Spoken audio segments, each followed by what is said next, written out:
For the Huffington Post, I'm Christina Hartman. The long-held secrets of an oppressive regime are coming into full view. Files left behind by ousted Libyan dictator Muammar Gaddafi indicate just how closely the regime followed suspected enemies of the government. CNN's Dan Rivers explored some abandoned military intelligence buildings. These documents here talk about erasing people from the intelligence database.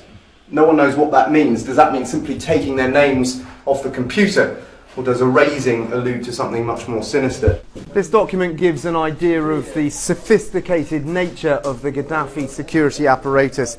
It's a file on one individual and goes into incredible depth about how much money he has, who he's friends with, where he's been.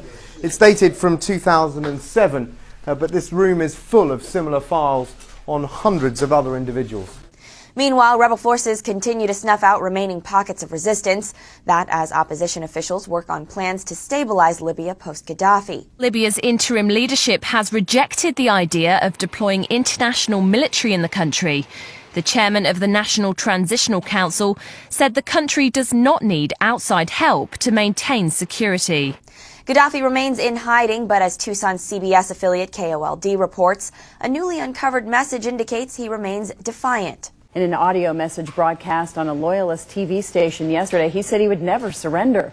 He was speaking on the 42nd anniversary of his emergence as Libya's leader. And up until last year, the anniversary was an occasion for celebrations in the country. World leaders are releasing $15 billion in frozen assets for Libya's National Transitional Council. French President Nicolas Sarkozy is chairing those talks in Paris. He and British Prime Minister David Cameron say NATO's involvement in the country will continue until Gaddafi no longer remains a threat. For the Huffington Post, I'm Christina Hartman.